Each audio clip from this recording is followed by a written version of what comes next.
तो हेलो भाई लोग, कैसे हो आप सभी। आज मैं एक नया मानवा स्टार्ट करने जा रहा हूँ जिसका नाम है डॉक्टर्स रिपोर्ट। और ये एक बहुत ही ज़्यादा बेहतरीन मानवा है और इसकी रेटिंग भी बहुत ही ज़्यादा आई है क्योंकि बहुत सारे लोगों ने इसे पसंद किया है और इसको हाई रेटिंग दी है। तो उम्मीद है आप सभी को भी ये पसंद आएगा। तो फिर चलो अपने स्टोरी को स्टार्ट करते हैं।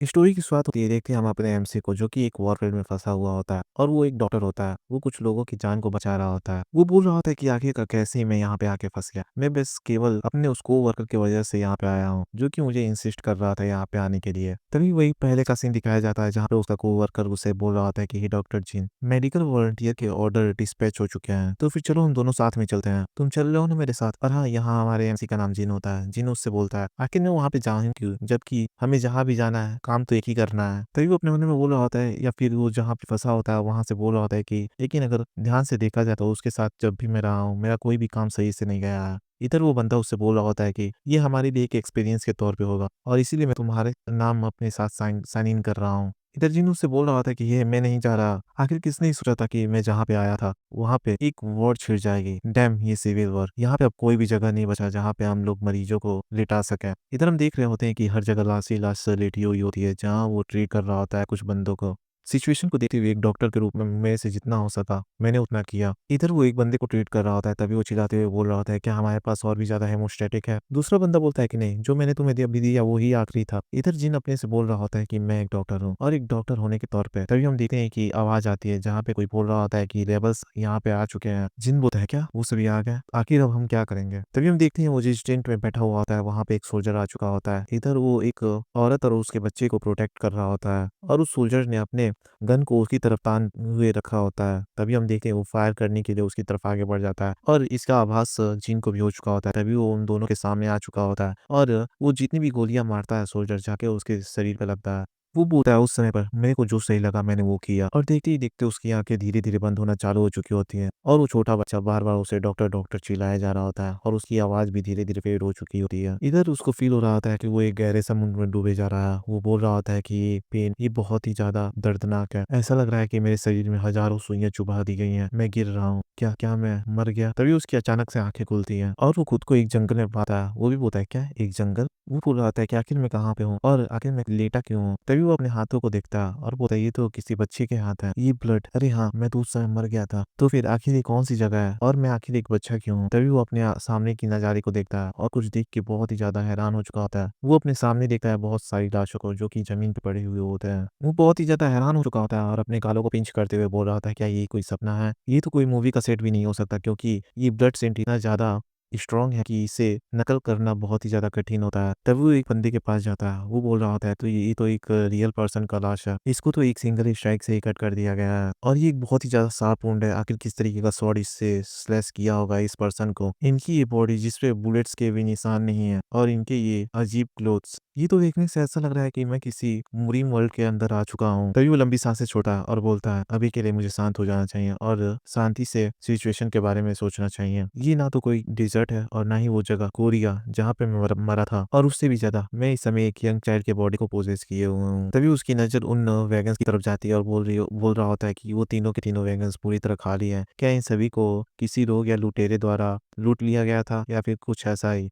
तभी वो अपने सामने वाली लाश को गौर से देखता है और बोलता है कि इसकी बॉडी अभी रिगोर मोर्टिस में नहीं गई है। रिगोर मोर्टिस को मृत्यु के बाद होने वाले शरीर में परिवर्तन को बोला जाता है। इसमें मरने के बाद कुछ घंटों के बाद मांसपेशियां अपने आप सख्त होना चालू हो जाती हैं। एक्चुअली ये जो प्रोसेस है रिगोर मोर्टिस वाला, वो मरने के कुछ घंटों बाद शुरू हो जाता है। देखो आखिर कौन बोलता है कि कोई कार्टून से कुछ ज्ञान वाली बातें नहीं सीख सकता। मैं तुम्हें सिखाऊंगा, तुम बस मेरे साथ बने रहो। तभी एमसी बोलता है कि इसका मतलब ये है कि अभी इसके मरे 2 घंटे भी नहीं हुआ, मुझे अब फोकस करना होगा और मेरे को यहाँ से निकलना होगा जिससे पहले कि वो बैंडिट्स यहाँ पे आ जाए। तभी उसे किसी की चिल्लाने की आवाज आती है जहाँ पे वो बंदा मदद मांग रहा होता है। तभी वो बोलता है क्या कोई जिंदा है अभी। तभी वो उसके पास जाता है और बोलता है क्या तुम अभी जिंदा हो। तभी हम देखते हैं उस बंदे को जो कि अपने हाथों में एक पोटली पकड़े हुए होता है और बोलता है कि बच्चे ये पकड़ो। और ये इसे मेरी वाइफ को दे देना। अगर ये मेरी वाइफ तक पहुँच जाता है तो मैं खुशी-खुशी मर जाऊँगा। जिन उससे बोलता है कि अब चुप हो जा, मैं तुम्हारे ब्लीडिंग को रोकने की कोशिश कर रहा हूँ। वो उसके घाव को देखते हुए बोल रहा होता है कि ये बहुत ही ज़्यादा लकी है क्योंकि इसका घाव लंबा होने की वजह से इससे ज़्यादा इंटरनल डैमेज नहीं हुआ है।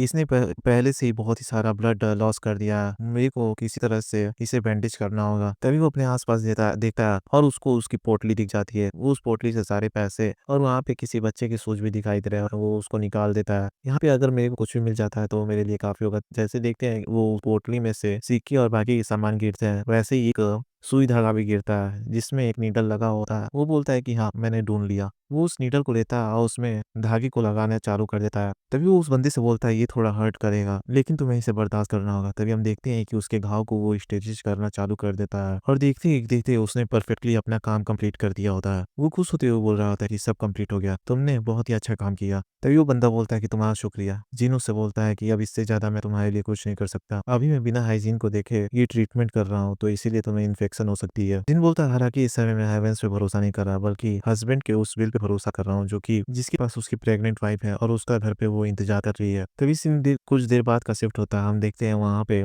3 लोगों की बॉडी पड़ी हुई होती है, जहाँ पे ऐसा लग रहा होता है कि उसने 3 लोगों की जान को बचा लिया है। वो थक के बैठ जाता है और बोलता है सच में ये बहुत ही ज़्यादा थका देने वाला था। लेकिन यहाँ पे कुछ लोग और होंगे जो शायद अभी भी ज़िंदा होंगे। तभी वो अपने आस-पास देखता है और बोल रहा था यहाँ पे ज़्यादा लोग तो नहीं है लेकिन कुछ लोग हैं जो अभी भी साँसें ले रहे हैं। अभी के लिए तो मैं उन्हें फर्स्ट एड प्रोवाइड कर दूँगा लेकिन उसके बाद बिना किसी एडिशनल हेल्प के वो इवेंचुअली और इतना बोलते ही बोल रहा होता है कि नहीं, मेरे को उसके बारे में अभी नहीं सोचना चाहिए। पहले मेरे को अपने काम पे फ़ोकस करना चाहिए कि आखिर मैं इन्हें कैसे सेव कर सका हूँ। अब मेरे को यहाँ पे अपना सब कुछ लगाना पड़ेगा इन्हें बचाने के लिए क्योंकि मैं एक डॉक्टर हूँ।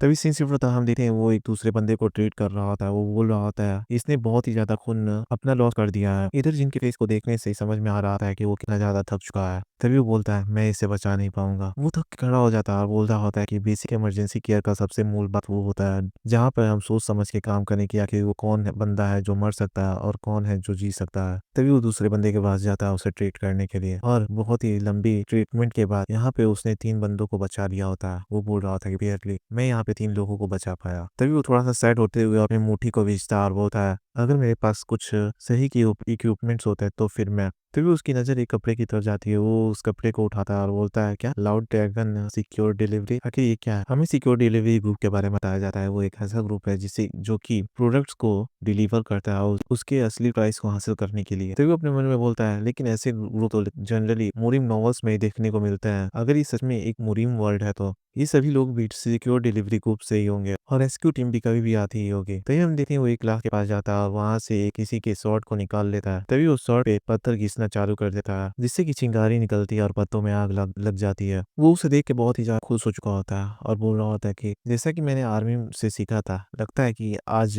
वो काम आ रहा है। भाई लोग तुम्हें बता, बिना किसी मैच बॉक्स या लाइटर के अगर तुम लोग आग जला लेते हो तो तुम्हें कितनी खुशी होगी। कुछ लोग तो बेयर ग्रिल्स का बाप ही मान लेंगे आपको। तभी जिन बोलता है लेकिन सच में यार यहाँ पे बहुत सारा काम है। वो पहले लकड़ी को उठा के ले जाता है आग लगाने के लिए, फिर सभी की बॉडी को वहाँ पे इकट्ठा कर देता है। यहाँ पे उसने एक टेंट बना दिया होता है और वहाँ पे जो भी लोग बच चुके होते हैं वो उन्हें उसके अंदर रख देता है और वो खुद से बोल रहा होता है क्या सच में वो रेस्क्यू टीम आएगी। तभी वो खड़ा होता है, बोल रहा होता है कि शायद मेरे को अब माउंटेन से नीचे उतर जाना चाहिए, शायद और भी ज्यादा सीन डेंजरस हो सकता है आगे जाके। तभी वो उन सब की तरफ देखता है, उनके मुरझाए हुए चेहरे को देखता है और वो वहाँ पे को रोक नहीं पाता और वो जमीन पे बैठ जाता है और बोल रहा होता है कि ऐसा लगता है कि सच में मैं एक डॉक्टर ही हूँ। वो पहला रीजन जिसकी वजह से मैं डॉक्टर बनना चुना था वो था पैसा, लेकिन यही चीज मेरे लिए एक मेडल के तौर पे बन गई क्योंकि मैं एक अनाथ था। इसे मैंने अपने लंबे समय की मेहनत और लगन की वजह से हासिल किया था। हाँ किया तो था, लेकिन अब इसका क्या फायदा। मैं एक सिविल वॉर के बीच में फंस गया अपने वॉलंटियर करने के टाइम, मेरा मतलब कि वॉलंटियर वर्क के टाइम, और किसी बच्चे को बचाते समय मैं गोली खा के मर गया।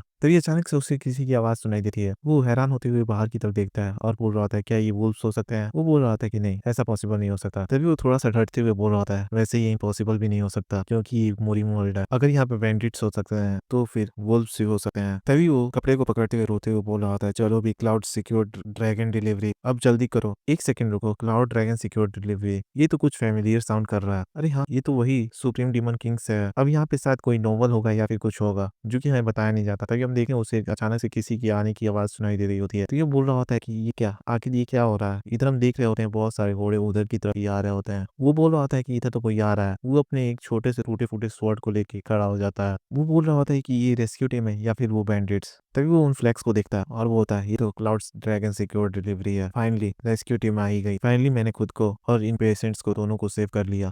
तभी वो लोग वहाँ पे आके रुक जाते हैं। इधर जिन भी उन सभी वैगन्स को देखता है बोल रहा होता है कि वाह ये सभी वैगन्स तो बहुत ही ज़्यादा यूनिक हैं। ये तो एक जाइंट मेडिसिन कैबिनेट की जैसा दिख रहा है। मेरे को लगता है कि मैंने इसके बारे में कहीं न कहीं तो पढ़ा है। ये तो गॉडली डॉक्टर बेकरीन का मेडिसिनल वैगन है। तभी उसे पास्ट की बातें याद आने लगती है जहाँ पे उसका कोवर्कर बोल रहा होता है कि डॉक्टर जिन क्या फिर से तुम मुरीम नॉवेल्स पढ़ रहे हो? जिन उससे बोल रहा था कि आखिर अपने नाक को तुम मेरे खाली समय से दूर क्यों नहीं रखते? वो कोवर्कर उस बुक के टाइटल को देख के बोल रहा था क्या सुप्रीम डीमन किंग? ये तो बहुत ही ज़्यादा बोरिंग देखने से लग रहा है। जिन बोलता है नहीं ये बहुत ही ज़्यादा मजेदार है। तो भाई लोग हमारा एमसी अब आ चुका है एक नोवेल के अंदर। ये बात तो कंफर्म हो चुकी होती है। तभी वो अपने सर के बाल को पकड़ते हुए बोल रहा होता है कि नहीं ऐसा नहीं हो सकता, ये कोई कोइंसिडेंस है। तभी हम देखते हैं एक बंदे को जो कि चिल्लाते हुए बोल रहा होता है कि माय लॉर्ड वहाँ पे एक सर्वाइवर है। वो जिन को देख के ही बोल रहे होते हैं। तभी हम देखते हैं वहाँ पे एक व्हाइट क्लोथ में बंदा आता है। वो अपने सबऑर्डिनेट से बोल रहा होता है कि हे तुम वहाँ पे जाके देखो, शायद वहाँ पे कोई और सर्वाइवर्स भी मिल सकते हैं। वो बंदा बोलता है कि हाँ सर। तभी वो जिन की तरफ देखता है बोलता है और वो उसके पास आ चुका होता है। वो उसके सामने बहुत ही बड़ा दिखाई दे रहा होता है। जिन बोल रहा होता है सच में ये बहुत ही ज्यादा बड़ा है। तभी वो झुक के उसके सामने बैठ जाता है। मतलब झुक के मतलब उससे कुछ कर नहीं रहा था, बस बैठ जाता है उसके हाइट को मैच करने के लिए। वो बोल रहा था कि बच्चे मेरा नाम वू यो यून है और मैं क्लाउड ड्रैगन सिक्योर डिलीवरी का लॉर्ड हूँ। क्या तुम मेरे को अपना नाम बता सकते हो? वो बोलता है कि मेरा नाम जिन छियोन ही है। जिन पे मैंने बोला होता है अगर इसके शक्ल को छोड़ दिया जाए तो ये बंदा थोड़ा देखने से ठीक लग रहा है। तभी वो बंदा बोल रहा होता है कि हाँ ये तो बहुत ही अच्छा नाम है और हम इसे वोनियो ही बोलेंगे, जो ये बड़ा वाला बंदा है। वो उसे बोल रहा था कि ये तो बहुत ही ज्यादा अच्छी बात है कि तुम अभी भी बहुत ही ज्यादा काम हो इन सर्कमस्टेंसेस के बीच में। क्या तुमने ये टेंट बनाया है? जिन बोलता है कि हाँ सर मैं उन सभी पेशेंट के लिए ये टेंट बनाया है। वो बोलता है क्या पेशेंट? जैसे ही वो उस टेंट के पास जाता है और उसे खोल के देखता है वो पूरी तरह हैरान हो चुका होता है। तभी वो अपने लोगों से चिल्लाते हुए बोल रहा होता है कि यहाँ पे कुछ पेशेंट्स हैं जिन्हें की केयर की बहुत ही ज्यादा जरूरत है, जल्दी से डॉक्टर को बुलाओ। और यहाँ पे उसने गॉडली डॉक्टर को बुलाने के लिए बोला होता है। जिन भी बोलता है क्या गॉडली डॉक्टर? क्या उसने अभी अभी गॉडली डॉक्टर बोला? नहीं ऐसा नहीं हो सकता। तभी वो अपने पीछे की तरफ देखा है। उधर उस वैगन से कोई बंदा निकल रहा होता है। जिन बोल रहा होता है कि नोवेल के according the white dragon godly doctor वो उन 3 हेवनली डॉक्टर में से एक है। उसने एक निकनेम हासिल किया है जो कि है बेकरीन और इसका मतलब व्हाइट ड्रैगन होता है। ऐसा इसलिए है क्योंकि इसके व्हाइट हेयर व्हाइट ड्रैगन के स्केल से रिजेंबल करते हैं और इसके मेल होने के बावजूद भी इसकी सुंदरता बहुत ही ज्यादा है। जैसा कि मैंने नॉवेल्स में पढ़ा है ये कोई मुरीम वर्ड नहीं है बल्कि ये एक नॉवल है। ये सुप्रीम डीमन किंग नाम का नॉवल जिसे कि मैं अपने मरने से पहले ही पढ़ना खत्म कर चुका था, सॉरी पढ़कर खत्म कर चुका था। और इस सुप्रीम डीमन किंग नोवेल में dragon godly doctor white dragon godly doctor वो सबसे अहम कैरेक्टर है। जब क्लाउड ड्रैगन सिक्योर डिलीवरी पे अटैक कर दिया गया था तब व्हाइट ड्रैगन गॉडली डॉक्टर ही थे जिन्होंने मेन कैरेक्टर को बचाया था जिसका नाम यू हारियोन है। अब देखो भाई इस बंदे का नाम इतना बड़ा हम नहीं लेंगे जो कि व्हाइट ड्रैगन गॉडली डॉक्टर है, बस इसका व्हाइट ड्रैगन ही नाम रखते हैं जो कि याद करने में भी आसान रहेगा। जिन बता रहा होता है कि बहुत सारी चीजें हुई इन दोनों के बीच में, लेकिन सेकंड सीरीज के अंदर ये किसी डिजीज की वजह से मर गया था और वो करेक्टर ठीक मेरे सामने है। इधर हम देखते हैं व्हाइट ड्रैगन को जो कि उस बॉडी को एग्जामिन कर रहा होता है और उसे देख के थोड़ा खुश भी होता है। मतलब वो दिखा नहीं रहा होता है, वो बोल रहा होता है कि ये स्टिचेस ये तो बहुत ही अच्छे हैं। तभी वो अपने पास से कुछ दवा निकालता है और उसके जख्मों पे लगा देता है। तभी वहाँ पे वो डिलीवरी का लीडर आता है और बोलता है कि आखिर इनका कंडीशन कैसा है, क्या लीडर वुन और मिस्टर गोंगसोंग बच पाएंगे? तभी व्हाइट ड्रैगन उससे बोल रहा होता है कि इसके बजाय मैं कुछ पूछना चाहूंगा। तभी वो उस बॉडी की तरफ उंगली दिखाते हुए बोल रहा होता है कि आखिर कौन है इसके पीछे जिसने इस वुंड को ट्रीट किया है। तभी वो डिलीवरी ग्रुप का लीडर उस बच्चे की तरफ देख रहा होता है, मतलब हमारे जिन की तरफ। वो बोल रहा होता है कि हाँ, जिन बोल रहा था कि हाँ ये मैं हूँ। तभी वो उससे हंसते हुए बोल रहा होता है सच में यहाँ पे तुमने बहुत ही ज्यादा इंप्रेसिव काम किया है, तुम्हारी वजह से तुम्हारे इस प्रॉपर ट्रीटमेंट की वजह से ये सभी लोग बच चुके हैं। इधर सभी लोग ये बात सुन के बहुत ही ज्यादा हैरान हो चुके होते हैं। वो बोल रहे होते हैं अपने आसपास लोगों से कि क्या व्हाइट ड्रैगन ने इसे कॉम्प्लीमेंट किया, क्या ये इतना ज्यादा ग्रेट है, आखिर ये बच्चा कौन है? इधर व्हाइट ड्रैगन उससे बोल रहा होता है कि तुमने इतनी शांति से इतने ज्यादा लीथल वुंड को ट्रीट किया है। जिन उससे बोल रहा होता है कि बस मैं इन्हें केवल बचाना चाहता था। व्हाइट ड्रैगन हंसते हुए उससे बोल रहा होता है कि गोंगो में ऐसे सोच वाले बंदे बहुत ही ज्यादा रेयर होते हैं। तभी हम देखते हैं उस डिलीवरी ग्रुप वाले लीडर को जो बोल रहा होता है कि मैं यहाँ पे अपने आधी टीम को यहीं पे देखभाल करने के लिए छोड़ रहा हूँ। इधर जिन उन सबको जाते हुए देख रहा होता है, तभी वो थक के वहीं पे बैठ जाता है। वो अपने मन में बोल रहा होता है कि सिक्योर डिलीवरी ग्रुप का मेरा कर्जदार होना, ये तो सच में। तभी वो पास्ट वाली बातें याद करता है, जहाँ पे सिक्योर डिलीवरी ग्रुप का वो लीडर उससे बोल रहा था कि यंग ब्रदर, मैं तुमसे प्रॉमिस करता हूँ कि मैं अपना ये कर्ज तुम्हें एक दिन ज़रूर चुकाऊँगा। फिर हम देखते हैं एक गैरेज का सीन, जहाँ पे कोई चूल्हे पे पानी गर्म कर रहा होता है और ये एक बंदा होता है, वो बोल रहा होता है कि मास्टर आपने इस बार बहुत ही ज़्यादा काम कर लिया है। और ये बात वो व्हाइट ड्रैगन से बोल रहा होता है। वो उसे बोल रहा होता है कि आपको तो यहाँ पे आने की कोई भी ज़रूरत नहीं थी, स्पेशली इस रास्ते से तो बिल्कुल नहीं। व्हाइट ड्रैगन वो उससे बोल रहा होता है कि मेरे पास दूसरा कोई चॉइस नहीं था। क्लाउड ड्रैगन सिक्योर डिलीवरी ने ज़रूरत के समय पर मेरे मेरे को सहारा दिया और मेरी मदद की, और अब उनके भाइयों को बचा के मैंने उनके कर्ज को वापस कर दिया है। तभी वो बंदा बोल रहा होता है कि अच्छा, तो आप उस वो लीडर के बारे में बात कर रहे हैं, है ना? व्हाइट ड्रैगन बोलता है कि हाँ, तुमने सही बोला। तभी वो बंदा बोलता है, अब आप सिक्योर ड्रैगन डिलीवरी का एहसान चुका दिया है। व्हाइट ड्रैगन बोलता है कि हाँ, अगर हिसाब रख के कौन किसका कर्जदार है तो ये बात सही है, लेकिन यहाँ पे फिर भी आपने खुद को कुछ ज़्यादा कुछ कर दिया। आप जानते हैं कि नाइट क्लाउडेड एब्सोल्यूट प्रोसेस को कंट्रोल करना ज़्यादा आसान नहीं है। सॉरी, इतना भी आसान नहीं है। व्हाइट ड्रैगन बोलता है कि हाँ, लेकिन उसके अलावा मेरे पास क्या ही ऑप्शन है। मेरी ज़िंदगी बहुत ही ज़्यादा छोटी है। मेरे को तो ये आश्चर्य है कि आखिर मैं 40 साल तक कैसे ज़िंदा रह पाया। मेरे को कभी का मर जाना चाहिए था। तभी वो बंदा बोलता है कि मास्टर, अब आप ऐसी बातें मत कीजिए। तभी व्हाइट ड्रैगन थोड़ा सीरियस होते हुए बोल रहा होता है उससे, यो हो, अब मैं एक डिसाइपल बनाने वाला हूँ। वो भी हैरान हो जाता है, बोलता है क्या? व्हाइट ड्रैगन उससे बोलता है कि मुझे पता है कि तुम्हें चिंता है कि मेरी ज़िंदगी लगातार और भी ज़्यादा छोटी होती जा रही है। तभी वो अपना मुँह फुलाते हुए बोलता है कि हाँ, आपको पता है, और लेकिन फिर भी आप ऐसा करते हैं। तभी व्हाइट ड्रैगन बोलता है, लेकिन वो बच्चा इसके काबिल है। तभी वो थोड़ा सीरियस हो जाता है और तिरछी निगाहों से उसे देखने लगता है। इधर शायद उस बंदे को लगा होता है कि व्हाइट ड्रैगन शायद उसे अपना डिसाइवर बनाने की सिंसिटिव हम देखते हैं, जिनको जो कि सोया होता है। वो बोल रहा होता है कि आखिर आखिर ये किस तरीके की फैमिलियर हर्ब है। जब मैं बच्चा था और मार्केट जाता था तो मुझे इस तरीके की खुशबू आती रहती थी। तभी उसे अचानक से चेस्ट में कुछ दर्द महसूस होता है और धीरे-धीरे वो खड़ा हो जाता है। वो अपने सामने की तरफ देखता है तो वहाँ पे व्हाइट ड्रैगन खड़ा होता है, और हाँ, उसके साथ वो जो उसका बंदा होता है, वो उसका नाम याहो है। तभी जिन भी नोटिस करता है कि ये बहुत ही ज़्यादा गौर से किसी को घूरे जा रहे होते हैं। तभी उसकी नज़र एक बच्चे की तरफ जाती है। वो बोलता है, ये तो वही बच्चा है जिसे मैंने ट्रीट किया था। मुझे आश्चर्य है कि बाकी के वो 2 कहाँ पे हैं। तभी व्हाइट ड्रैगन जिनसे बोलता है कि ये व्हाइट ड्रैगन सिक्योर डिलीवरी का सही बेसिस में से ही बेस है। तुम पूरे ट्रिप यहाँ तक सोते ही आ रहे हो। जिन बोलता है अपने मन में कि वाओ, अगर इसे करीब से देखे तो सच में ये सेलिब्रिटी जैसा दिखता है। व्हाइट ड्रैगन उससे बोल रहा होता है कि चूंकि तुम उस समय पूरी तरह कॉन्शियस नहीं थे, इसलिए हम भी तुम्हें अपने साथ लेते आए। इधर उसके बात करने के तरीके से जिन भी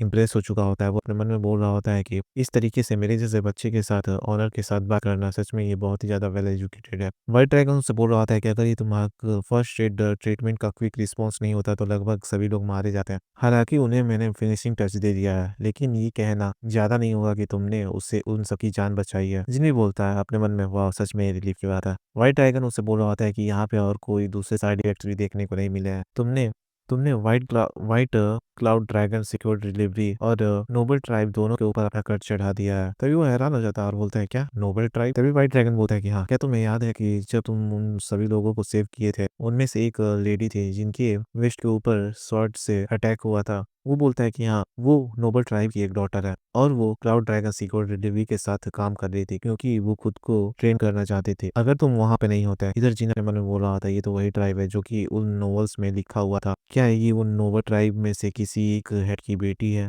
वेल छोड़ो, मैंने उस इंसान को बचाया जिससे की ट्रीटमेंट की जरूरत थी। ये ऐसा मैंने खुद के। तभी हम देखते हैं वो इतना बोलते ही वो गिरने लगता है। तभी याहो उसको अपने हाथों से रोक लेता है और उसे गिरने से बचा लेता है। वो उसे बोलता है कि तुम्हें थोड़ा केयरफुल रहना चाहिए। जीन अपने मन में बोल रहा होता है कि अच्छा, ये तो वही बंदा है जो कि व्हाइट ड्रैगन गॉडरी डॉक्टर को सर्व करता है। हाँ, ये वही बंदा है। ये अजीब आंखों वाला कैरेक्टर ये उतना ज्यादा कॉमन नहीं है। जिन उससे बोलता है व्हाइट ड्रैगन से कि सिंपली मैं इससे जितना हो सका मैं अपने लिमिटेड नॉलेज और स्किल का यूज करते हुए उतना किया। ये सुनना बहुत ही ज्यादा रिलीफ की बात है कि मैं किसी के काम आ पाया। इधर व्हाइट ड्रैगन अपने मन में सोच रहा होता है कि इसकी बातें इसकी एज से मैच नहीं कर रही है, क्योंकि इसकी बातों में बहुत ही ज्यादा गहराई है। इसने नोबल ट्राइब के ग्रेटिट्यूड को हासिल किया है। कोई इसे देखते हुए ऐसा बोलेगा कि ये अपने किए गए कंट्रीब्यूशन को लेके कुछ ज्यादा ही बोल रहा है, लेकिन ऐसी बात नहीं है। तभी वो एक बॉक्स उसकी तरफ आगे करते हुए बोल रहा होता है कि ये एक इंटरनल मेडिसिन है, तुम पहले इसे ले लो। अपने ग्रेटिट्यूड को एक्सप्रेस करने के लिए नोबल ट्राइब ने इसे तुम्हारे लिए भेजा है। इधर बाकी के लोग भी उससे उस मेडिसिन को देख के बहुत ही ज्यादा हैरान हो चुके होते हैं और बोल रहे थे, वाह, ये तो 100 ईयर पाइन मेडिसिन बॉल है।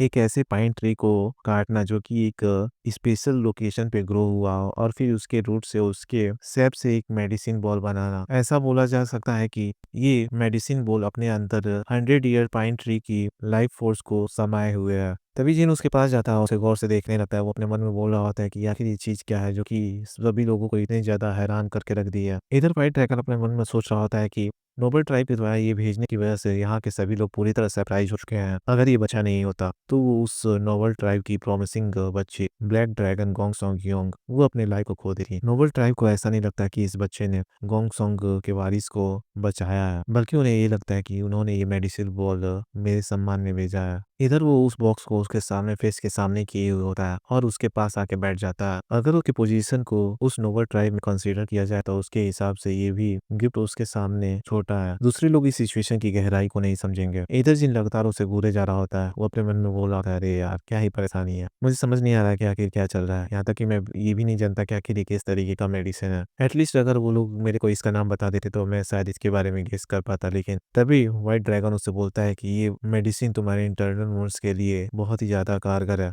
और तुम्हारे ये हेडेक में भी मदद करेगा, मतलब कि सर दर्द, और इसे जितना जल्दी हो सके उतना जल्दी लेना सही रहेगा। जिन अपने मन में सोच रहा होता है कि अगर ये इंटरनल वुंड के लिए अच्छा है तो क्या ये किसी तरीके का एलिक्सर है। वेल चलो अभी के लिए इसे ले लेते हैं। वैसे भी एक पेशेंट को अपने एक डॉक्टर की बात सुननी चाहिए। और इतना बोलते ही वो उस मेडिसिन को खा लेता है और वो खाने के बाद सो जाता है। तभी यहाँ की आवाज आ रही होती है कि क्या सच में आप इसे अपना एक डिसाइपल बनाना चाहते हैं। व्हाइट ड्रैगन बोलता है कि हाँ। यह बोलता है कि मैं पूरी तरह श्योर हूँ कि कोई भी व्हाइट ड्रैगन के डिसाइपल बनने से रिफ्यूज नहीं करेगा, लेकिन मुझे थोड़ी चिंता है। व्हाइट ड्रैगन भी बोलता है कि हाँ मुझे भी डर है कि ये कहीं मेरे को रिफ्यूज ना कर दे। वही बोलता है क्या आपका कहने का क्या मतलब है। तभी वो उसके पास जाता है और अपना एक नीडल निकाल लेता है और बोलता है शायद मेरे हार्ड वर्क इसके दिल को बदलने में थोड़ा काम आए। तभी वो हैरान हो जाता है और बोल आता है क्या आप उस प्रीशियस थिंग को इसके लिए करने जा रहे हैं। डॉक्टर व्हाइट ड्रैगन बोलता है कि हाँ। तभी हम देखते हैं कि वो उस नीडल को उसके फोरहेड पे लगा देता है और वहां से कुछ एनर्जी निकलना चालू हो चुकी होती है। व्हाइट ड्रैगन बोल रहा होता है कि मुझे पता नहीं कि उससे मुझे नफरत करनी चाहिए या फिर उस पर दया करनी चाहिए, क्योंकि मास्टर ने तुम्हें अब चूज कर लिया है, तुम्हारे पास अब कोई रास्ता नहीं है। इधर हम देखते हैं जिन को, जो कि अपने सपने में बोल रहा होता है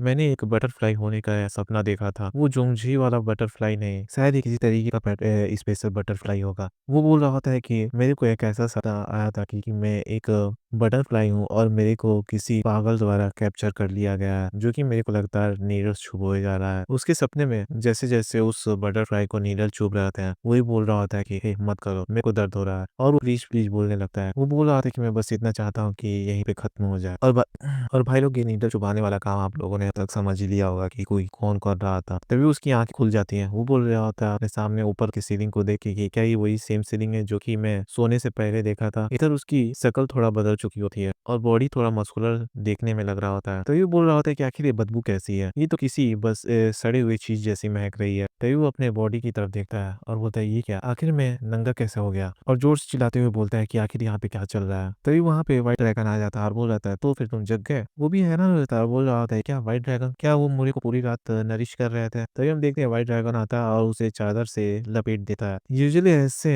नर्सिंग वाले जॉब्स किसी सर्वेंट्स को ही दिए जाते हैं। जिन अपने मन में सोच रहा होता है। व्हाइट ड्रैगन उससे बोल रहा था कि सरप्राइजिंगली तुम्हारे बॉडी से उतनी ज्यादा मडी क्यूआई एक्यूमुलेट नहीं हुई है। तभी जिन कुछ नोटिस करता है और बोलता है यहाँ कुछ चिपचिपा तो मेरे बैग से महसूस हो रहा है। तभी वो अपने पीछे की तरफ देखता है जहाँ पे कुछ काले कलर का चिपचिपा चीज चिपका होता है। वो बोलता है कि किसी लिक्विड जैसा महसूस नहीं हो रहा है, बल्कि ये एक सूखे हुए रबर के चंक जैसा महसूस हो रहा है। व्हाइट ड्रैगन बोल रहा होता है तुम देखने से ठीक लग रहे हो, क्या तुम्हें कोई डिस्कम्फर्ट लग रहा है कहीं से। जिन बोलता है कि नहीं नहीं बिल्कुल नहीं, मेरी बॉडी तो अब और भी ज्यादा हल्की महसूस हो रही है और हाँ आप मेरे से प्लीज कैजुअली बात करिए। यहाँ पे जिन को उसके अच्छे से बात करना पच नहीं रहा होता। वो उससे बोलता है कि ये बहुत ही ज्यादा एम्बेरसिंग है कि आप मेरे को इतने अच्छे से और सम्मान से बोले। व्हाइट ड्रैगन बोलता है अच्छा ऐसी बात है तो ठीक है, मैं तुमसे कैजुअली ये बात करूंगा। जिन बोलता है कि हाँ अब ये ठीक है। तभी वो उससे बोलता है कि हाँ लेकिन आपका ये मडी की वजह से क्या मतलब था, मेरे को लग रहा था कि आप मेरे इंटरनल वुंड्स को ट्रीट कर रहे थे। व्हाइट ड्रैगन बोलता है कि हाँ जब मैं वो कर रहा था तो मैं बोन रिस्ट्रक्चरिंग प्रोसीजर को भी परफॉर्म कर दिया। ये वो लास्ट चीज है जिससे कि तुम मार्शल आर्ट सीखने के लिए प्रिपेयर हो सकते हो। जिन भी इस नाम को सुन के बहुत ही ज़्यादा हैरान हो चुका होता है। वो बोल रहा होता है बोन रिस्ट्रक्चरिंग प्रोसीजर, ये मूवी नॉवेल्स में बहुत ही ज़्यादा क्लासिक चीज़ है। ये एक हाई लेवल का प्रोसेस है जिससे कि यूज करते हुए किसी के बॉडी से उसकी इम्प्योरिटीज निकाल दी जाती है, उसके टॉक्सिन निकाल दिए जाते हैं और उसकी बॉडी पूरी तरह क्लीन हो जाती है। जिन अपने मन में बोलता है वाह, इसका मतलब ये है कि मेरे पूरे ब्लड वेसल्स अच्छे तरीके से साफ हो चुके हैं। तो वो बोलता है कि एक सेकंड रुको, इन्होंने अभी अभी बोला था कि ये तुम्हारे मार्शल आर्ट सीखने के लिए है, आखिर इनका इससे कहने से क्या मतलब था। तभी व्हाइट ड्रैगन उससे बोलता है कि अब तुम्हें खुद को साफ कर लेना चाहिए। तभी वो यूहो को बोलता है, यूहो एक तौलिया लेकर आता है और उसे लपेट देता है और उसको एक बच्चे की तरह अपने गोद में उठा लेता है। जिन अपने मन में बोल रहा होता है कि अगर ये bone restructuring procedure white dragon द्वारा किया गया है तो मैं उन लोगों से थोड़ा डिफरेंट हूँ जिन्हें की नॉर्मल डॉक्टर्स द्वारा उनके प्रोसीजर को किया गया है। लेकिन मेरे लिए आखिर उन्होंने ऐसा क्यों किया? और वो उन्हीं की तरफ देख रहा होता है। इधर व्हाइट ड्रैगन भी उसे स्माइल करते हुए देख रहे होते हैं। सिंसिटिव हम देखते हैं कि वो एक बाथटब में नहा रहा होता है। वो बोल रहा होता है अपने मन में कि ये तो सच में क्लाउड ड्रैगन सिक्योरिटी लीव का सबसे बेस्ट बाथ हाउस है। इनका बेस भी लग्जरियस है और ये एक पावरफुल ग्रुप एरिया फील्ड भी बैठता है। जब व्हाइट ड्रैगन ने उन लोगों से बोला था कि मैं उनके लोगों का सेवियर हूँ तो उन्होंने अपने बेस्ट फैसिलिटीज मेरे लिए प्रोवाइड की। सीन दूसरी तरफ शिफ्ट होता है। हम देखते हैं कि वो एक टेबल पे बैठा होता है। तभी उसका सर अचानक से दर्द हो जाता है और बोलता है मेरा ये सर। वो बोलता है कि अगर मेरे से पूछा जाए कि मेरे पेरेंट्स कहाँ हैं, आखिर वो कौन है और वो किस ग्रुप से एफिलिएटेड है, तो मेरा ये सर दर्द यही मेरा लास्ट चॉइस है। अब आपको समझ में आया होगा कि आखिर इसका सर दर्द क्यों किया था। इधर याओ भी परेशान होते हुए उसकी चिंता करता है। इधर हम देख रहे होते हैं कि वो जिन का पीठ भी घिस रहा होता है और जिन अपने मन में प्लान बनाया जा रहा होता है कि वैसे भी मेरे सर के ऊपर एक घाव है। अगर कोई पूछेगा तो मेरे लिए एक बहुत ही अच्छा बहाना बन जाएगा कि मेरी मेमोरी लॉस हो चुकी है। आखिर वो कर ही क्या लेंगे अगर मैं बेवकूफ बन के रहता हूँ तो। तभी याओ वहां से निकल जाता है और उससे बोलते जाता है कि अगर आपका हो जाए यंग सर तो आप मेरे को बुला सकते हैं। इधर जिन अपने मन में बोल रहा होता है कि ये सर्वेंट वाला बंदा सच में ये बहुत ही ज्यादा जी है। वेल ये अंडरस्टैंडेबल है। कोई अनजान बच्चा ऐसे ही कहीं से टपक गया तो इतना तो उसका करना बनता है। बताओ उस बंदे ने इसकी इतनी सेवा की फिर भी ये ऐसे बोल रहा है। वो बोलता है कि यहाँ तक कि व्हाइट ड्रैगन द्वारा बोन रिस्ट्रक्चरिंग प्रोसीजर भी मेरे ऊपर किया गया। एक चाइल्ड की बॉडी। वो अपने परछाई को पानी में देखते हुए बोल रहा होता है किसी दूसरे की लाइफ बचाने की वजह से मैं अपने पास्ट लाइफ में मारा गया था, लेकिन ये कहना चाहता नहीं रहेगा कि किसी की जान बचाने की वजह से ही मैं जीवित रह पाया हूँ। कितना अजीब है। अगर क्लाउड ड्रैगन सिक्योर डिलीवरी के सर्विस के जगह पर मुझे बदमाशों या भेड़ियों के किसी गिरोह ने ढूंढ लिया होता तो फिर मैं कभी का मारा जा चुका होता। मेरे पिछले लाइफ का इमेज लगातार मेरे दिमाग में आया जा रहा है। वो एक ऐसी लाइफ थी जहाँ पे ना ही कोई प्यार, ना ही कोई रिलेटिव्स, ना ही कोई फैमिली, कोई नहीं था मेरा। वो एक भयानक जिंदगी थी, लेकिन वो एक ऐसी जिंदगी थी जहाँ पर मैंने अपना सब कुछ झोंक दिया था जीने के लिए। तो अब मेरे को कैसे जीना चाहिए? यहाँ के अकॉर्डिंग जिस किसी को भी इस शरीर के बारे में पता था जिसके के अंदर मैं हूँ उसे डाकुओं ने पहले ही मार डाला है और वो उस समय सोजू जा रहे थे। ओह क्या ये वही डीमन फोर्स का अड्डा नहीं है जिसके बारे में नोवेल्स में मेंशन किया गया है? वो मेन कैरेक्टर डीमन किंग ये हारियन उसने डीमन फोर्सेस को ज्वाइन किया सोजू के थ्रू। उसके सामने कुछ हार्डशिप और चैलेंजेस आए जिसे कि वो ग्रो हुआ। मैं एक नेमलेस और एक एक्स्ट्रा हूँ जिसके सर पे चोट लगी और वो मारा गया। बुक के फर्स्ट पेज में उससे भी ज्यादा मैं एक अनाथ हूँ जिसके साथ कोई भी नाम नहीं जुड़ा। मैं हमेशा से दूसरों और उनके फैमिली के लिए काम करता आया। क्योंकि मैंने इतना सब कुछ कर लिया तो मैं भी खुद का एक फैमिली डिजर्व करता हूँ। और अगर मेरे को ऐसा कुछ करना है तो सच में मेरे पास पैसा होना जरूरी है। और चूंकि मैं इस समय मोरिंग वर्ल्ड में हूँ जहाँ पे इंसानों की लाइफ मक्खियों से ज्यादा अलग नहीं होती तो मेरे को भी यहाँ पे अपना स्ट्रेंथ इंक्रीज करना होगा। इसमें कोई डाउट नहीं है कि आने वाले कई कैलेमिटीज में मैं फंस भी सकता हूँ। और यहाँ पे अगर मैं खुद को प्रोटेक्ट नहीं कर सकता तो मेरे पास कोई राइट नहीं है कि मैं दूसरों को प्रोटेक्ट कर सकूं। वो एक मिरर के पास जाके खड़ा हो जाता है और बोलता है कि चूंकि ना ही मेरे पास स्ट्रेंथ है और ना ही वेल्थ, मेरे पास वो नॉलेज जो कि फ्यूचर को होल्ड करके रखता है। और केवल इतना ही नहीं, डॉक्टर्स की जरूरत तो सभी को होती है, भले ही तुम कहीं पे भी चले जाओ। और वो ये बोलते हुए स्माइल भी कर रहा होता है। सिर्फ हम देखते हैं वो अपना ड्रेसअप होके बाहर आ चुका होता है और वो बहुत ही अच्छा देखने में लग रहा होता है। तभी याहो भी उसे देखता है। वो अपने मन में बोल रहा होता है क्या ये वही बच्चा है, पहले वाला बच्चा? तभी याहो उसे बोल रहा होता है कि यंग सर आप तो रिफ्रेश दिख रहे हो, आपके लिए गर्मा गर्म चाय बना के रूम में रख दिया है, प्लीज आप मेरे को फॉलो करो। वो उसके साथ साथ उस उधर की तरफ निकल जाता है। इधर याहो अपने मन में सोच रहा होता है कि इसके अंदर कोई भी मार्शल इनर क्यूआई नहीं है और इसका मार्शल आर्ट एबिलिटीज उन मुरिम क्लैंस के बच्चों से बहुत ही ज्यादा खराब है। मास्टर ने बोला है कि इसके स्किल्स उतने ज्यादा है जितने चाहिए, लेकिन अगर मेरे नजरिए से देखा जाए तो ये उन चीजों से बहुत ही ज्यादा दूर है। अगर ये बच्चा सच में उनका डिसाइपल बनने वाला है तो मास्टर का जिंदगी अब शायद और भी ज्यादा लिमिटेड हो चुकी है। इधर जिन भी उसके एक्सप्रेशन को देख रहा होता है और उससे भी कुछ फील हो रहा होता है। जिन अपने मन में बोल रहा होता है इसके एक्सप्रेशन इसके मुंह की बातें बोल रही हैं, ये मेरे उन इंटर्न के दिनों की याद दिलाती है। सीन शुरू हम देखते हैं एक घर का सीन जहाँ पे बहुत सारे सैनिक आसपास गार्ड का काम कर रहे होते हैं। वो एक घर के अंदर बैठा होता है और वो अपने मन में सोच रहा होता है यहाँ पे जरूर कोई रीजन होगा जिसकी वजह से मेरे को लगातार सभी देखे जा रहे हैं, मतलब कि सभी लोग उसके ऊपर ही नजर बनाए हुए हैं। तभी हम देखते हैं दो गार्ड उससे आके कुछ सर्व करते हैं। तभी एक गार्ड उससे बोल रहा होता है कि आप अपने इंतजार करने के टाइम में अपने रिफ्रेशमेंट के लिए सब कुछ खा सकते हैं। तभी वो अपने मन में बोलता है क्योंकि मैं अगर इस बात को फिर से सोचूं तो व्हाइट ड्रैगन ने कभी भी बोन रिस्ट्रक्चरिंग प्रोसीजर कभी भी नोवेल में किसी के लिए भी नहीं किया है। तभी उसे कुछ रियलाइज़ होता है और बोलता है क्या ऐसा इसलिए हो सकता है? वो बोलता है कि अभी ये सेंस बना रहा है। Novel cake rotting bone restructuring procedure बहुत ही ज़्यादा अमाउंट में इनर क्यूआई को खाता है। अगर सच में उनके द्वारा मेरे को बोन रिस्ट्रक्चरिंग प्रोसीजर हासिल हुआ है तो उनके लिए सिचुएशन और भी ज़्यादा खराब हो चुकी है। वो अपने इनर क्यूआई का यूज़ करते हुए अपने इलनेस को छुपाए मतलब सप्रेस किए हुए रहते हैं। उनका ये सब ऐसा करना उनको इस नोवेल के स्टार्टिंग में उन्हें मार डालेगा। किसी दूसरे के लिए खुद को सैक्रिफाइस करना ये आसान चीज़ नहीं होती। मेरे को उस नोवेल के कंटेंट्स बहुत ही ज़्यादा अच्छे तरीके से याद है और मेरे को मॉडर्न मेडिसिन का भी नॉलेज है। मुझे आश्चर्य है शायद कोई रास्ता हो उन्हें ट्रीट करने का। नहीं, उससे पहले मेरे को इस खाने को खा के इसके प्रॉब्लम को सॉल्व करना चाहिए। वो उन बिस्किट्स को देखते हुए बोल रहा होता है क्यूआई डिस्पर्सिंग पॉइजन बिस्किट। ये डीमन प्लान के अंत के लिए एक स्मार्ट मूव था। वे अपने एक स्पाई को प्लांट करके cloud dragon secure delivery service के लोगों को नशे का आदि बनाने की योजना बना रहे हैं। फिर वे हमला करके इन सभी लोगों को मार डालेंगे, लेकिन मैं ऐसा नहीं होने दूंगा। और इतना बोलते हुए वो बिस्किट खा लेता। इधर हम देख रहे होते हैं कि उस जगह पे चिलम-चिली मच चुकी होती है। तभी जिन भी उस चीज़ को नोटिस करता है, हम देखते हैं यहाँ पे व्हाइट ड्रैगन भी आए होते हैं और एक बंदा भी आया होता है। जिन बोलता है कि आखिर ये कौन है जो कि स्ट्रॉ हैट पहने हुए है। ऐसा लग रहा है कि वो कोई औरत है। तभी हम देखते हैं वो लड़की आती है और जिन के सामने बो डाउन करते हुए उससे बोल रही होती है कि मैं अपना सिंसियर ग्रेटिट्यूड आपको पेश कर रही हूँ अपने सेवियर के सामने। मेरे को बोला गया था कि अगर आप नहीं होते तो हमारा यंगवन अभी तक जिंदा नहीं होता। मैं आपसे प्रॉमिस करती है कि आपके इस कर्ज को चुकाएगी। उसे देख के जिन अपने मन में बोल रहा होता है कि शायद इसे गोंग सॉन योन होना चाहिए। जिन उससे बोल रहा होता है कि नहीं नहीं आपको इसकी चिंता करने की कोई जरूरत नहीं है। मेरे को तो इस चीज की खुशी है कि मैं किसी के काम आ पाया। तो लड़की उससे बोल रही थी हाँ, लेकिन गॉडली डॉक्टर ने जैसा बोला नोबल क्लैन कभी भी आपकी इस काइंडनेस को नहीं भूलेगी। वो भी थोड़ा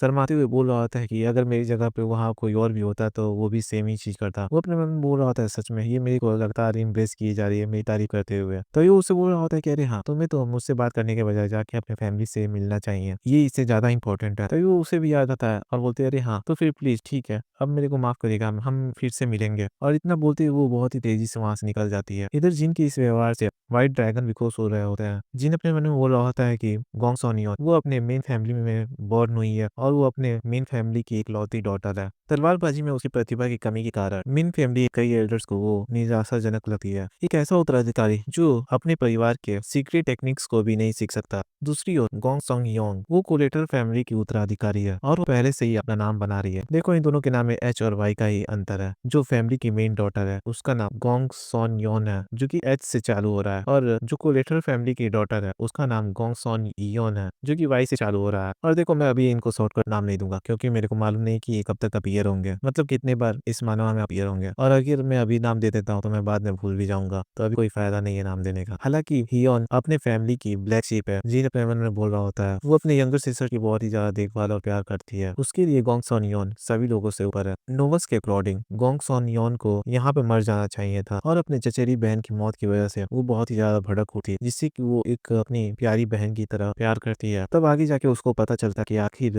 उसी के मेन फैमिली में से किसी ये एल्डर का काम है जो कि चाहता था कि वही मेन फैमिली की क्लैन हेड बने, ना कि कोई और वो फिर उन सभी को खतरनाक तरीके से स्लॉटर करना चालू कर देती। बेसिकली मैंने उन सब चीजों को प्रिवेंट कर दिया है होने से, एक मैसिव स्लॉटर जो कि फ्यूचर में होती। अगर हम लोग नॉवल के हिसाब से चले तो अप्रोक्सीमेटली ये पहले बुक का केवल एक प्रोलॉग है जिसमें व्हाइट ड्रैगन डीमन किंग हारियोन का इलाज करते हैं और इसी सीन के दौरान वो सारी चीजें हुई होती हैं। और हाँ, साथ ही साथ मुझे उन सभी साजिशों को होने से भी रोकना होगा, वरना मैं भी मारा जा सकता हूँ। तभी ड्रैगन सिक्योर डिलीवरी का लीडर बोल रहा होता है कि जिन से कि तुम देखने में थोड़ा अच्छे लग रहे हो तो फिर शायद तुम हमारे साथ कुछ देर के लिए बात कर सको, है ना। तभी हम देखते हैं जिन को खांसी आने लगती है। वो खांसने का नाटक करना चालू कर देता है। तभी वो बंदा उससे बोल रहा है क्या तुम ठीक तो हो, क्या तुम अब तक रिकवर नहीं हुए। इधर जिन बस खांसे जा रहा होता है। वो उसे बोल रहा था कि ये चाय मेरे गले में खुजली कर रही है। इधर उसके इस एक्शन को देख के व्हाइट ड्रैगन में मुस्कुरा रहा होता है। तभी जिन भी समझ जाता है और बोल रहा होता है डैम इट। हालांकि इसे गॉडली ह्यूमन बोला जाता है लेकिन फिर भी ये एक मार्शल आर्टिस्ट भी है, मैं इसके सामने नाटक नहीं कर सकता। तभी वो उनसे खड़ा होते हुए बोल रहा होता है कि पता नहीं क्यों ये चाय की वजह से मेरे गले में खुजली हो रही है। तभी लीडर बोलता है कि क्या खुजली, नहीं ऐसा नहीं हो सकता। तभी व्हाइट ड्रैगन बोलता है क्या मैं तुम्हारे पल्सेस को चेक कर सकता हूँ। जिन बोलता है कि हाँ आप चेक कर सकते हैं, इसमें कोई प्रॉब्लम नहीं है। तभी हम देखते हैं व्हाइट ड्रैगन आके उसके हाथ को पकड़ता है और वो जैसे ही उसके हाथ को पकड़ता है जिन को कुछ अपने बॉडी में महसूस हो रहा होता है। वो बोल रहा होता है कि वैसे तो मेरे को पता नहीं क्या कि ये क्यूआई या फिर इनर क्यूआई क्या है, लेकिन इस समय अचानक से मेरे बॉडी में कुछ सॉफ्ट जैसा कुछ एंटर करते हुए महसूस हो रहा है। तभी वो उसका हाथ छोड़ देता है और उससे बोल रहे होते हैं कि तुम्हारा इनर क्यूआई डिस्पर्ज हो चुका है। वो बोलते हैं क्या? इधर लीडर भी हैरान होते हुए बोल रहा होता है क्या आपके कहने का मतलब क्या है इनर क्यूआई से? इसका कोई रास्ता नहीं है कि इस बच्चे ने किसी भी तरीके का मार्शल आर्ट सीखा हो। व्हाइट ड्रैगन उससे बोलता है कि ऐसा उस मेडिसिनल बॉल की वजह से है जिसे कि नोबल क्लैन ने भेजा था, और मैंने वो इंस्ट्रक्शन प्रोसीजर के दौरान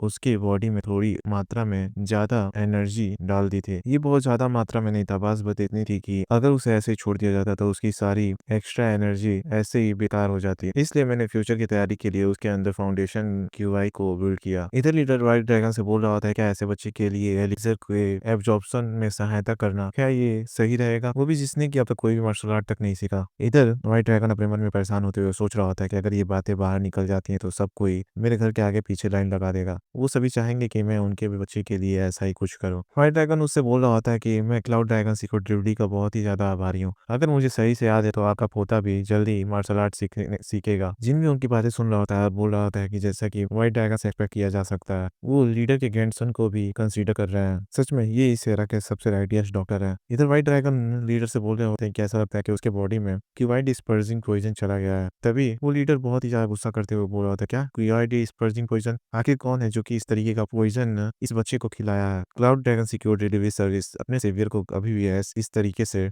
ट्रीट नहीं कर सकती। व्हाइट ड्रैगन बोल रहे होते हैं कि अभी ये इंपॉर्टेंट नहीं है कि आखिर इसे किसने किया है, इंपॉर्टेंट ये है कि आखिर उसने ऐसा क्यों किया है। इधर हमें उन्हीं दो बंदों का चेहरा दिखाई दे रहा होता है जहाँ पे उन दोनों ने जिनको वो बिस्किट खिलाई होती है और ड्रिंक भी पिलाया होता है। लीडर बोल रहा होता है कि ये वही रिफ्रेशमेंट की वजह से है, मतलब कि स्नैक की वजह से है जिसे कि उस बच्चे को खिलाया गया था। अगर मेरे को सही से याद है तो ये वही स्नैक्स है जो कि ड्रैगन सिक्योर डिलीवरी सर्विस और सभी अधिकारियों को और नोबल वॉरियर्स को परोसे जाते हैं। और ये सब लीडर नहीं बल्कि व्हाइट ड्रैगन बोल रहे होते हैं। तभी वो चिल्लाते हुए उससे बोल रहे होते हैं लीडर से कि जल्द करो और इन सभी स्नैक्स को फेंक डालो और अपने सैनिकों को तैनात कर दो, शायद कोई इन्वेजन हो सकता है। तभी वो लीडर बोल रहा होता है सीरियस टोन में कि एक इन्वेजन इस चीज का अंत नहीं होने वाला है, सभी कैंप्स के लोगों को पॉइजन किया जा रहा है, कुछ तो साजिश चल रहा है। वो वहां से जाते हुए बोल रहा होता है कि मुझे माफ करिएगा, मेरा कोई इरादा नहीं था कि मैं आपको अपने अफेयर्स में ऐसे खींचूं। तभी वो चिल्लाते हुए बोल रहा होता है कि मैनेजर को जल्दी बुला, और इतना बोलते वो एक दरवाजे के पास आके खड़ा हो जाता है। तभी हम देखते हैं व्हाइट ड्रैगन जो कि जिनसे पूछ रहे होते हैं क्या तुम पहले से ही इस क्यूआई डिस्पर्जिंग पॉइजन से पूरी तरह अवेयर थे। इधर जिन अनजान बनते हुए वो बोल रहा होता है क्या आखिर ये क्यूआई डिस्पर्जिंग पॉइजन क्या होता है। वो अपने मन में बोल रहा होता है कि ये एक ऐसा पॉइजन है जो कि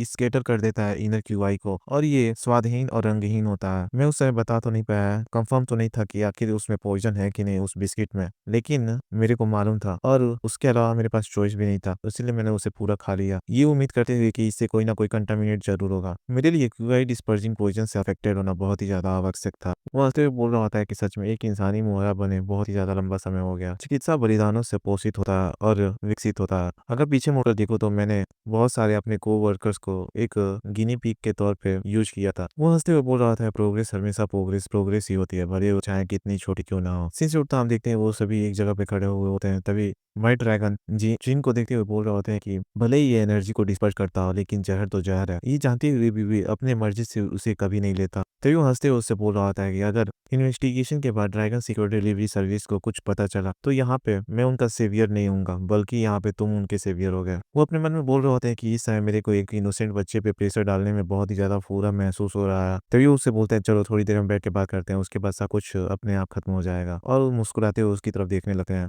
इधर यहाँ पे वो बहुत ही मासूमी के साथ खड़ा होता है और सब बातें सुने जा रहा होता है, लेकिन हम उसके अंदर के मन की बातें सुनते हैं जहाँ पे वो बोल रहा था कि ये मेरे लिए एक सबसे बड़ी अपॉर्चुनिटी है पैसे नोचने की, पैसा केवल पैसा, बस मेरे को केवल पैसा दिखाओ, मेरे को मार्शल आर्ट एलिक्सर, मेरे को ये सब कुछ नहीं चाहिए, मेरे को बस चाहिए वो है पैसा। और हाँ यही है हमारा बड़ा मेन कैरेक्टर। वो बोल रहा होता है कि मैं इस रैंडम वाइल्डरनेस में अकेले फंसा हुआ हूँ, मुझे जितना हो सके उतना पैसा कमाना होगा। तभी हम देखते हैं जिनको जो कि अपनी बड़ी बड़ी बातें उन सबके सामने करना चालू कर दे रहा होता है। वो बोल रहा होता है कि मेरे को अपने फैमिली के बारे में तो नहीं पता कि आखिर वो कौन है और कहाँ से थे, लेकिन मेरे जैसे एक पैथेटिक पर्सन का आपके काम आना ये मेरे लिए बहुत ही ज्यादा काफी है। इधर उसकी बातें सुन के सभी लोग बहुत ही ज्यादा हैरान हो रहे होते हैं। वो उनके एक्सप्रेशन को देख के अपने मन में बोल रहा होता है कि मेरे को ऐसा लगा कि अगर मैं ऐसे बोलूंगा तो शायद सब पे थोड़ा गहरा इंप्रेशन पड़ेगा। तो हम देखते हैं वो लीडर आता है, उसके सर पे हाथ रखता है। वो वो बोलता है चिंता मत करो, भले ही मैं दिखा नहीं लेकिन मैं इस क्लाउड ड्रैगन सिक्योर डिलीवरी का लीडर हूँ। तुम इस जगह के सेवियर हो और मैं ये मेक श्योर करूंगा कि तुम किसी भी तरीके से डिसअपॉइंट ना हो। तभी हम देखते हैं व्हाइट ड्रैगन पीछे से उसके कंधे पे हाथ रखता है, लीडर के कंधे पे हाथ रखता है। वो बोलते होता है कि नहीं। इधर जिनको भी कुछ समझ में नहीं आ रहा होता, तभी वो लीडर उनसे बोल रहा होता है कि मुझे पता है कि आपने अपनी लिमिट से आगे जाके उसके ऊपर अपने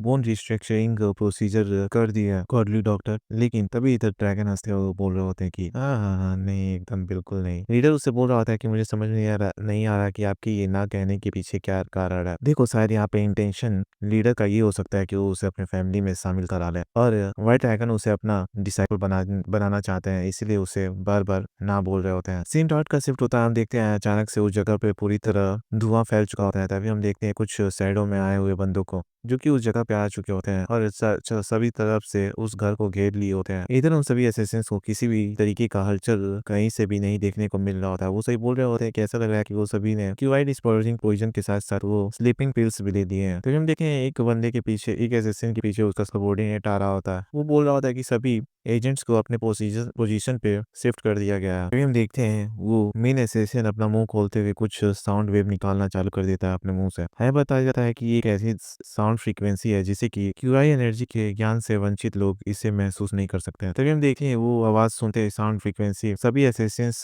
घरों के ऊपर आके खड़े हो जाते हैं अपने पोजीशन में। इधर हम देखें पीछे लीडर को जो कि उन्हें देख लेते हैं। वो चिल्लाते हुए अपने सैनिकों से बोल रहे होते हैं कि दुश्मन को पूरी तरीके से नष्ट कर दो। इधर उनकी आवाज उस एसेसिन की तरफ ही चली जाती है जिससे कि वो पूरी तरह चौकन्ने हो जाते हैं। इधर हम देखते हैं कि उस लीडर के सभी बंदे उधर की तरफ एसेसिन की तरफ अटैक करने के लिए बढ़ चुके होते हैं। इधर ये एसेसिन्स भी पूरी तरह हैरान हो चुके होते हैं। वो सही बोल रहे होते हैं अपने सामने के नजारे को देखिए, हे भगवान आखिर ये क्या चल रहा है। तभी हम देखते हैं अचानक से एक स्वॉर्ड उसके फेस के सामने आ चुका होता है और ये होते हैं ड्रैगन सिक्योर डिलीवरी सर्विस के लीडर। तभी वो मेन एसेसिन उससे बोल रहा होता है लीडर से क्या कि तुमने इसके बारे में कैसे पता लगाया। लीडर बोल रहा होता है कि गॉडली डॉक्टर इस समय हमारे साथ है, क्या तुम्हें लगता है कि उनके यहाँ रहते हुए तुम हमें पॉइजन कर सकते हो? आखिर तुम्हें किसने भेजा है? वो एसेसिन भी बोलता है व्हाइट ड्रैगन गॉडली डॉक्टर, ये सच में अनएक्सपेक्टेड था। तो फिर ठीक है, मैं तुम्हें बताता हूँ कि हमें किसने भेजा है। लीडर भी हैरान हो जाता है उसकी बातों से। तभी हम देखते हैं कि वो एसेसिन उसके उसके ऊपर अटैक करते हुए वहां से हट जाता है। लीडर बोलते हैं सच में ये बड़ा ही चिप ट्रिक है। तभी वो अपना yellow emperor sword technique use करते हुए उसके ऊपर अटैक कर देते हैं और धुआं हटते ही हम देखते हैं कि वो दोनों आमने सामने खड़े हो चुके होते हैं। तभी हम देखते हैं कि वो दोनों अचानक से एक दूसरे पे भीड़ पड़ते हैं। लगातार उन्हें फाइट चली जा रही होती है, उनके स्वॉर्ड एक दूसरे से बहुत ही तेजी से टकरा रहे होते हैं जिससे कि धमाका भी क्रिएट हो रहा होता है। तभी हम देखते हैं लीडर के हाथ को जो कि अब थोड़ा बहुत कांप रहा होता है। तभी अचानक से उसकी हड्डियां चनक जाती है। उसके इस सेटअप को देखे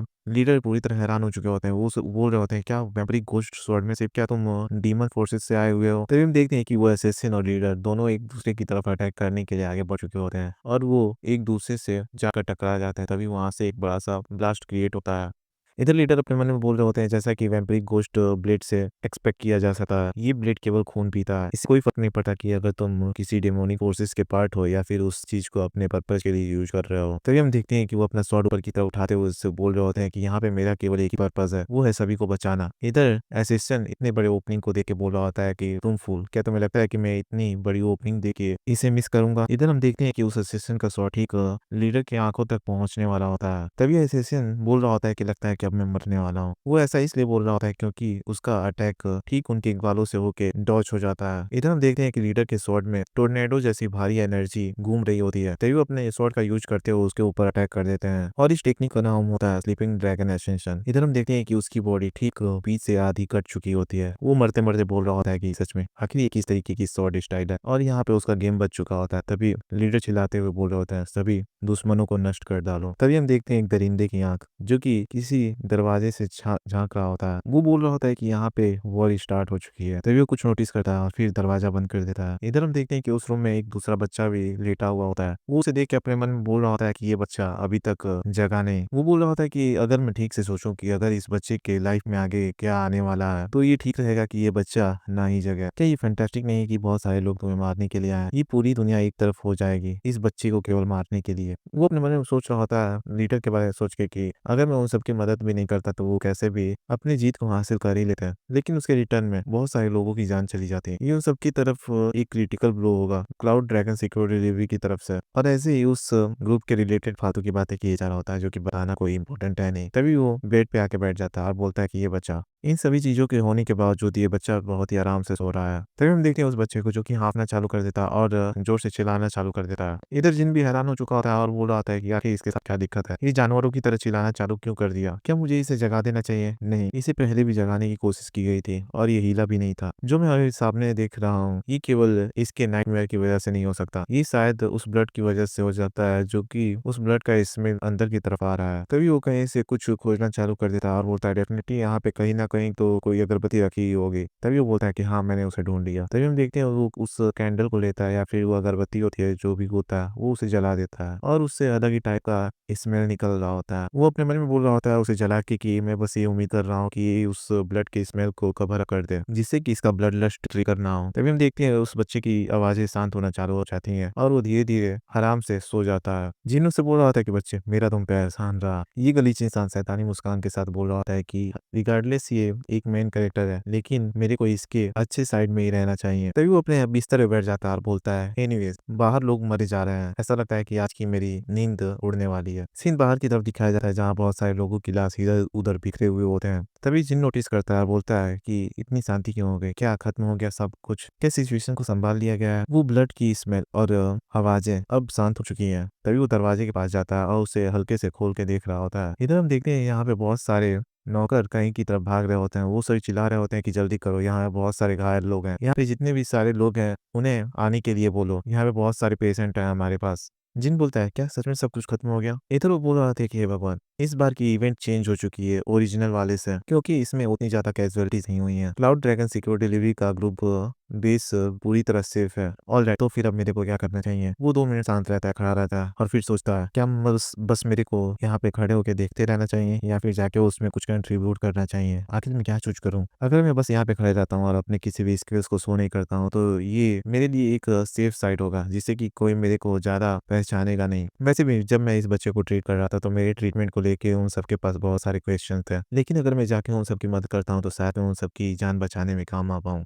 लेकिन अभी मेरी अपनी सुरक्षा से बढ़कर अभी कुछ नहीं है। मेरे मेडिकल प्रोसीजर्स निश्चित रूप से अलौकिक और विचित्र हैं। ऐसा संभव है कि मुझे एक जासूस समझ लिया जाए, तो फिर ठीक है, मैं यहाँ पे इंतजार करूँगा और उसके बाद निकलूँगा। तो फिर मैं क्लाउड ड्रैगन सिक्योर डिलीवरी के सर्विस के लिए कुछ समय के लिए काम करूँगा और उसके बाद इस दुनिया में जीने के लिए एक डॉक्टर के रूप में काम करूँगा और उसके बाद मैं बहुत सारे लोगों की जान भी बचा पाऊँगा। इतना बोलते-बोलते वो अपने पास्ट की सारी बातें याद करना चालू कर देता है और बोलता है कि मुझे आश्चर्य है कि वो बच्चा सर्वाइव किया होगा कि नहीं। क्या सच में मेरे को इतनी दूर जाके उस बच्चे को बचाना चाहिए था? और अभी ये इस बच्चे की बात कर रहा होता है, वो बोल रहा होता है कि मुझे आश्चर्य है, आखिर मैंने उन्हें वहीं माउंटेन पे क्यों नहीं छोड़ दिया? सच में मेरे को कुछ समझ नहीं आ रहा, मुझे कुछ भी नहीं पता। तभी हम देखते हैं अचानक से उस बच्चे के साथ कुछ होने लगता है, वो चिल्लाने लगता है। इधर जिन भी हैरान हो जाता है, उसके पास दौड़ते हुए जाता है और बोलता है कि आखिर क्या दिक्कत है? वो उसे देख के बोल रहा होता है, क्या ये ब्रीथ नहीं कर पा रहा? तभी वो चिल्लाते हुए उसे बोल रहा था कि हे उठ जाओ, हारियोन तुम सुन रहे हो तुम उठ जाओ। इधर हारियोन को भी बहुत ही ज्यादा परेशानी महसूस हो रही होती है। सच में इस समय बहुत ही ज्यादा बड़े मुश्किल में है। तभी वो अपना कान उसके चेस्ट की तरफ लगाता है और बोल रहा था क्या कि ये ब्रीथ क्यों नहीं कर रहा? ये लगभग 1 मिनट हो चुका है जब इसने ब्रीथ करना बंद कर दिया था। तभी वो हैरान होते हुए उसे जोर से चिल्लाने लगता है और उसे हिलाने लगता है और उसे बोल रहा होता है कि जल्दी करो उठ जाओ और बार-बार उसके नाम ले रहा होता है। तभी हम देखते हैं कि उसकी अचानक से लाल चमकती हुई आँखें खुल जाती हैं, जो कि देखने में डरावनी लग रही होती हैं। तभी वो उसके गले को पकड़ लेता है, जिन के गले को। इधर जिन को बहुत ही ज़्यादा दर्द महसूस हो रहा होता है। तभी हारियन उससे बोल रहा होता है कि आखिर तुम्हें किसने भेजा है? इधर जिन बहुत ही ज़्यादा गलत सिचुएशन में होता है और बोल रहा होता है अपने मन में डैम इट! सच में इस बच्चे के अंदर बहुत ही ज़्यादा ब्लड लस्ट है।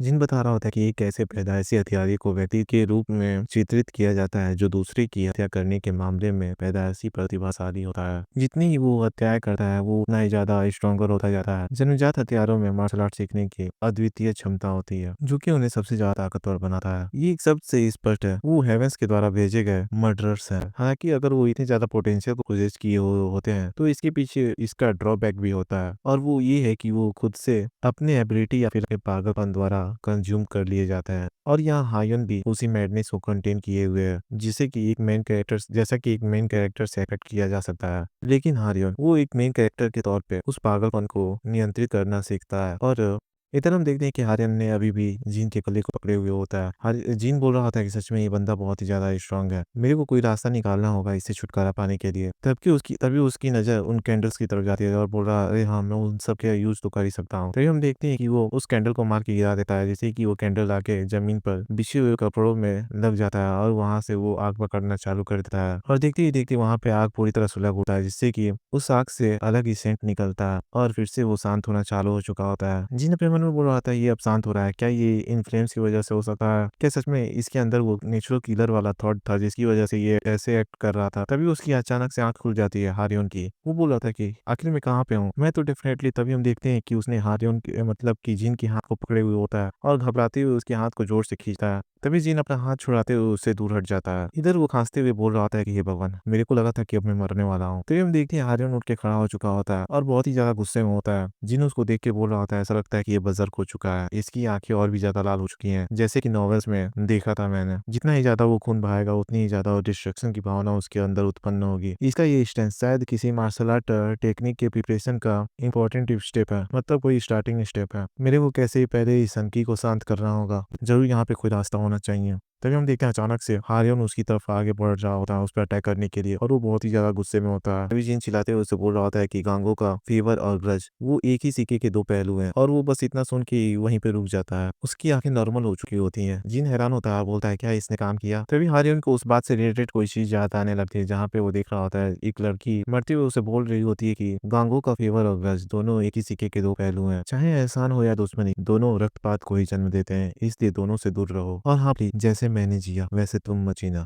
और हाँ भाइयों, ये उसकी माँ होती है जिसका नाम टो यो हारियोन है। जिन बोल रहा होता है कि इसकी मदर ही इकलौती इसके ब्लड रिलेटिव है। वो बोल रहा होता है कि ऑलराइट, ऐसा लगता है कि ये काम कर गया है। मुझे पता था कि इसके माँ के मरते हुए आखिरी शब्द इसके ऊपर काम करेंगे। तभी जिन उसके कंधों पे हाथ रखता है और उससे बोल रहा होता है, क्या तुम्हें लगता है कि तुम सेफ रहोगे अगर तुम किसी डीमन फोर्सेस को ज्वाइन कर लेते हो? तो अगर वो सभी तुम्हारे अंदर उस ब्लड पैरासाइट को डाल देते हैं तो तुम केवल उन सबके पपेट बन के रह जाओगे। वो भी गौर से उसकी बातें सुने जा रहा होता है और तभी वो अपने आंख बंद कर लेता है। तभी वो उसे बोल रहा होता है कि आखिर तुम इन सब चीजों के बारे में कैसे जानते हो? तभी जिन जंप करते हुए भीतर बैठ जाता है और वो बोल रहा होता है कि इंपॉर्टेंट ये नहीं है कि आखिर मैं ये कैसे जानता हूँ, इंपॉर्टेंट ये है कि आखिर तुम डीमन फोर्सेस के बारे में क्या जानते हो। क्या तुम चाहते हो कि मैं तुम्हें उसके बारे में बताऊं? तुम्हारे पास दूसरा कोई चारा नहीं बचेगा। अगर तुम उनके फोर्सेस को ज्वाइन करना चाहते हो तो तुम्हें ब्लड पैरासाइट अपने अंदर लेना ही होगा, भले ही तुम कोई भी हो। वहाँ पे किसी के लिए कोई भी एक्सेप्शन नहीं है। हमें ब्लड पैरासाइट के बारे में बताया जाता है कि एक ऐसा गैस जो कि बॉडी के अंदर डाली जाती है और वो पूरी बॉडी को धीरे धीरे खाता रहता है, और उसे रोकने के लिए हर 10 दिन के बाद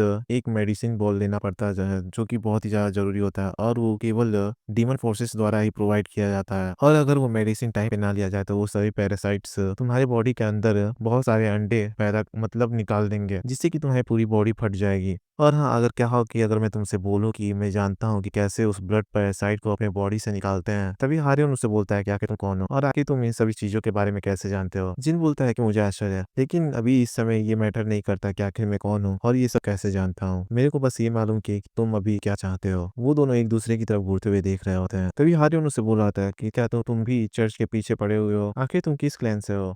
जिन उसके बाद को सुन के अपने मन में बोलता है कि वो ऐसा लगता है कि वो मेरे को उन 8 ग्रेट डीमन क्लैन में से एक का सदस्य समझ रहा है। ये उतना भी ज्यादा सरप्राइजिंग नहीं है, क्योंकि वो इस समय अपने मकसद को पूरा करने के लिए निकले हुए हैं और अंडर कवर रह रहे हैं। तो ये बोलता है कि लगता है कि इस गलतफहमी को अब ऐसे ही रहने देना चाहिए, इसे सही करने की कोई जरूरत नहीं है। तभी वो हारियन से बोलता है, वेल ये क्या है, ऑब्वियस नहीं है? उस व्यक्ति को देखते हुए कि एक छोटा बच्चा उस वैगन में अकेला था, बिना किसी एडल्ट के कंपनी के। तभी हम देखते हैं वो एक लकड़ी का फट्टा उठाता है और दरवाजे पे जाके उसे लगा देता है। उसको ऐसा करते देख हारियन उसे बोल रहा था कि आखिर तुम क्या करने की कोशिश कर रहे हो? जिन उससे बोल रहा था कि मैं तो तुम्हारी अभी एक डिसीजन लेने में मदद कर रहा हूँ। तभी बाहर से आवाज आ रही थी, क्या कोई अंदर है? अंदर से बहुत ही ज्यादा स्मोक आ रही है और वैसे ही आवाजें बढ़ने लगती, क्या कोई अंदर है? कोई पेशेंट अंदर है? जल्दी दरवाजा खोलो। इधर हम देखते हैं बहुत सारे लोग उसी दरवाजे की तरफ आगे बढ़ रहे होते हैं जिसके अंदर जिन है। इधर जिन उससे हंसते हुए बोल रहा होता है, तो फिर बताओ, तुम मेरा हाथ पकड़ना चाहोगे या फिर मरना चाहोगे? हारियन उसे बोल रहा होता है कि मेरे लिए आसान रहेगा कि मैं तुम्हें यहाँ पर मार दूं और यहाँ से भाग जाऊं। जिन बोलता है, क्या सच में तुम्हारे द्वारा हिट किए गए वो सभी मार्क्स मेरे बॉडी के ऊपर अभी भी है? अगर मैं यहाँ पे चिल्लाता हूँ कि अगर तुम यहाँ पे एक स्पाई हो, तो मेरे को आश्चर्य है कि आखिर वो किसके ऊपर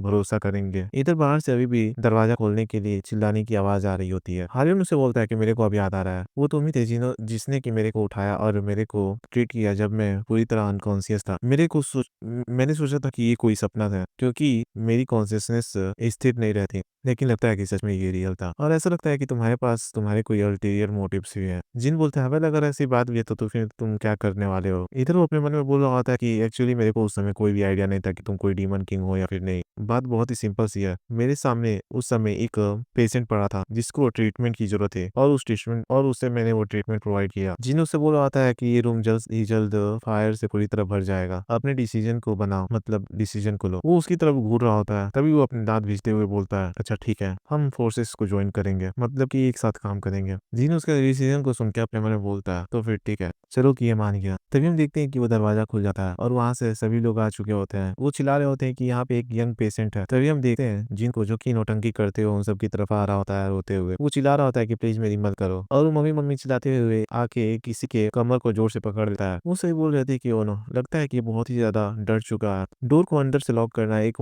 वाइज डिसीजन था इसका, लेकिन इसे पता नहीं था कि आखिर इसे अनलॉक कैसे करें। इधर उसके नौटंकी को देख के हारियों भी पूरी तरह हैरान हो चुका होता है। वो अपने मन में बोल रहा होता है, कहीं मैंने कुछ गलती तो नहीं किया है। इधर वो सभी चिल्ला रहे होते हैं, जल्दी करो, फायर को बुझाओ। इस बच्चे को बहुत ही ज्यादा गहरा सदमा लगा है। वो उससे पूछ रहे थे, क्या कहीं तुम्हें चोट लगी है? इधर हम देखते हैं उसके फेस को, जो कि मोटे वो हारियन की तरफ ही देख रहा होता है। सीन दूसरी तरफ शिफ्ट होता है, जहाँ पे बहुत सारे पेशेंट घायल पड़े हुए होते हैं। वो सभी चिल्ला रहे होते हैं कि जल्दी करो, जितने भी ज्यादा घायल लोग हैं उन्हें पहले ट्रीट करने की कोशिश करो। इधर घायल लोग चिल्ला रहे होते हैं कि हाँ मेरा पैर, सर दर्द, ऐसे ही चिल्ला रहे होते हैं लोग। तभी हमें किसी की आवाज सुनाई देती है, जहाँ पे कोई बोल रहा होता है, क्या ही अमेजिंग ट्रीटमेंट है, क्या कोई पर्सन सर्वाइव कर सकता है ऐसे अपने इंटेस्टाइन को सैनिटाइज करवाने के बाद? इधर वो सभी लोग जिनके मेडिकल प्रोसीजर को देख के ऐसा बोल रहे होते हैं, वो सही बोल रहे होते हैं कि शायद ये वही मेडिकल प्रोसीजर है जिसकी वजह से लीडर बुन सेव हुए थे। जिन अपने मन में बोलता है, वेल अब ये ठीक है, इसकी इंटेस्टाइन लगभग ठीक हो चुकी है, अब मेरे को कैसे भी इसे इसके अंदर डालना होगा। लेकिन हाँ, इन्फेक्शन का क्या होगा? यहाँ पे ना तो कोई सक्शन मशीन है और ना ही कोई सैनिटाइजेशन डिवाइस है। डैम इट, मेरे को नहीं पता कि शायद ये चीज इसे बचा पाएगी नहीं। तभी हम देखते हैं कि वो एक कटोरे में कुछ लिक्विड डाल रहा होता है। अभी के लिए मेरे से जितना हो सके मेरे को उतना करना चाहिए। इधर कुछ लोग उससे बोल रहे होते हैं कि देख के, क्या कि तुम क्या कर रहे हो, क्या तुम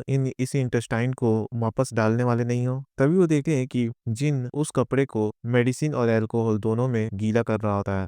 जिन बोल रहा होता है कि इसकी मदद से मैं उस ब्लड और टॉक्सिन्स को साफ कर पाऊंगा जो कि स्टमक के लाइनिंग के ऊपर है, लेकिन मैं उन टॉक्सिन्स से कंप्लीटली छुटकारा नहीं पा सकता। डैम इट, मैं केवल यहाँ पे इतना ही कर सकता हूँ। तभी उसे कुछ रियलाइज होता है और बोलता है, इस दुनिया का वो ओमनीपोटेंट एनर्जी जिसे कि क्यूआई कहते हैं, अगर मैं उसे थोड़ा बहुत भी यूज कर पाता।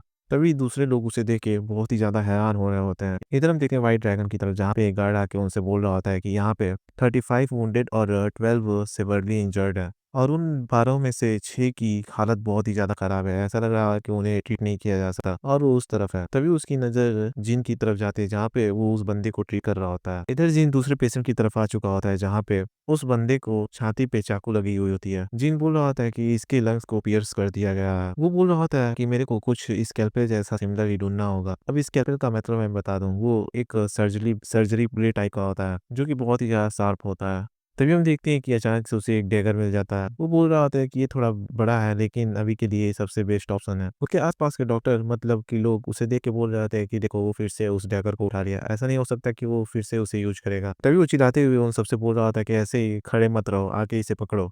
वो भी घबराते हुए उसकी बात मान लेते हैं और उसकी तरफ आके उसे पकड़ लेते हैं। इधर जिन अपने मन में बोल रहा होता है कि गोंगो में एक इम्प्रेसिव मेथड है जिसे कि प्रेशर ब्लॉटिंग कहा जाता है। ब्लड फ्लो को रोकने मात्र से ही ऑपरेशन में सफल होने की संभावना काफी ज्यादा हो जाती है। तो हम देखते हैं यहाँ पे कोई अपना हैंड मूवमेंट्स का यूज करते हुए उसके बॉडी पे हिट करता है। जिन भी हैरान हो जाता है और बोल रहा था, क्या कि ये इम्प्रेसिव हैंड मूवमेंट्स क्या थे? ये होते हैं व्हाइट ड्रैगन। इधर जिन उस बंदे के छाती में लगे हुए स्वॉर्ड को पकड़ते हुए बोल रहा होता है कि अब मैं इसे निकालने वाला हूँ, तो फिर प्लीज आप सभी लोग पेशेंट को जोर से पकड़े रहना। वो सही बोलते हैं कि हाँ हम तैयार हैं। तभी वो उसके बॉडी से उस स्वॉर्ड को निकाल देता है। तभी हम देखते हैं उसके बॉडी से बहुत ही ज्यादा खून बहने लगता है। वो सब भी हैरान हो चुके होते हैं। तभी व्हाइट ड्रैगन जिनसे बोल रहे थे कि अभी इसकी ब्लीडिंग सबसे बड़ी प्रॉब्लम है ना, ठीक है एक सेकंड को। तभी वो यूहो को बुलाते हैं। वही बोलता है कि हाँ मैं आ रहा हूँ। तब वो वहाँ पे आता है और उसे देख के जिन बोल रहा था कि आखिर ये क्यों यहाँ पे आया। तभी वो अपना स्किल यूज करते हुए उन सभी ब्लड्स को कंट्रोल करना चालू कर देता है और फिर से उसके बॉडी में भेजने लगता है। इधर वो देख के उसको बहुत ही ज्यादा कंट्रोल हो चुका होता है और बोल रहा था, क्या वॉइड कंट्रोल? ये तो साइकोकाइनेसिस से बहुत सी ज्यादा सिमिलर है। इस एबिलिटी का यूज हवा में किसी ऑब्जेक्ट को उठाने या ढकेलने के लिए किया जा सकता है।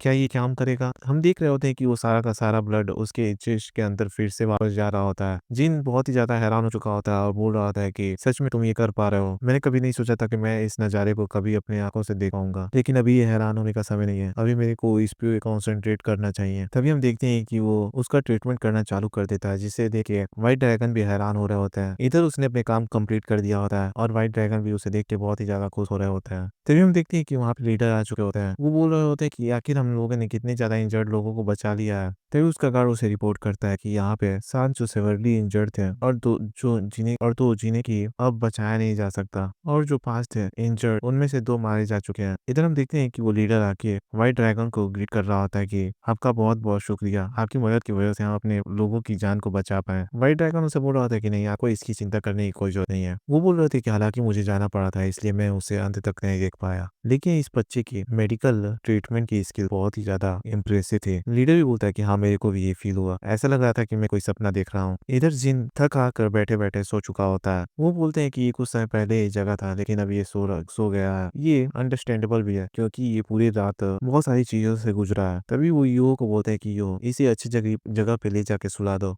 इधर यो भी उसे अपने कंधे पे उठा लेता है और इस समय जिन देखने में बहुत ही ज्यादा क्यूट लग रहा होता है। और बताया जाता है कि उस दिन के बाद जिन के योगदान की खबर पूरे ग्रुप में फैल गई और वो चर्चा और बहस का केंद्र बन गया। सिंस युक्ता इधर हम किसी की आवाज सुन रहे थे, जहाँ पे वो बोल रहा था किसी से कि वो हद से ज्यादा जिद्दी है। जब भी मैं उससे बात करने की कोशिश करता हूँ तो वो जवाब नहीं देता और मौका मिलते ही आत्महत्या करने की कोशिश करता है। सारे वॉरियर्स भी उससे तंग आ चुके हैं। उसकी मांसपेशियों की सारी नसें काट देने जाने के बाद भी वो वैसा ही है। और ये कुछ गार्ड्स होते हैं जो कि आपस में बात कर रहे होते हैं। वो बोल रहे होते हैं कि हमने हाउसलैंड से एक प्रोफेशनल को बुलाया है जो निश्चित रूप से उसे सच उगलवा देगा। अफवाह है कि वह नोबल क्लैन के यंग मास्टर के पीछे पड़ा था। सिक्योर डिलीवरी सर्विस कोई हाईली स्पेशल चीज नहीं ले जा रही थी, इसलिए इसकी संभावना बहुत अधिक है। इधर हम देखते हैं जिनको जो कि कहीं पे छिपके कुछ खा रहा होता है। वो बोल रहा होता है कि एक बच्चे की बॉडी होना बहुत ही ज्यादा कंफर्टेबल होता है, क्योंकि हम कहीं पे भी जाके किसी भी तरीके से छिप सकते हैं। तभी उन लोगों की बातें सुनाई जाती है, जहाँ पे वो सही लोग बोल रहे होते हैं कि गोंग सॉन्ग जो कि मेन फैमिली से आए थे, उसे अपनी छोटी चचेरी बहन को जीवित देखकर बहुत ही बुरा लग रहा होगा, मानो उसकी आंखों में कांटे ही छुप गए हों। दूसरा बंदा बोलता है कि हाँ, शक से बचने के लिए उसे यहाँ आने के अलावा और कोई दूसरा विकल्प नहीं था। इधर जिन उनकी बातें सुन के अपने मन में बोल रहा होता है कि इन सबकी कोई आइडिया नहीं है कि आखिर ये क्या बोले जा रहे हैं। गोंग सॉन्ग वो अपनी छोटी कजन से बहुत ही ज्यादा प्यार करती है, लेकिन उनके रूमर्स ये थोड़े मोड़े बहुत ही ज्यादा अजीब है और डरावने भी। तभी वो सभी बोल रहे होते हैं कि अरे हाँ, वो बच्चा आखिर उसका क्या, वो ठीक है। जिन बोल रहा होता है क्या ये मेरे बारे में बोल रहा है। दूसरा बंदा बोलता है कि उसके गले पे किसी के पंजे का निशान दिखाई दे रहा था, लेकिन वो ठीक है। शायद दूसरे बच्चे ने सोते समय कोई गलत सपना देखा होगा और उसे नुकसान पहुंचा दिया होगा। उस जैसे अच्छे बच्चे के साथ ऐसा कुछ करना अच्छी बात नहीं है। उसने हमारे ग्रुप के लिए बहुत ही ज्यादा कुछ किया है। क्या ऐसा हो सकता है कि जिन उस बच्चे को बचाने की कोशिश कर रहा हो? दूसरा बोलता है कि शायद ऐसा हो भी सकता है, क्योंकि वो बहुत ही ज्यादा कोमल हृदय वाला बच्चा है।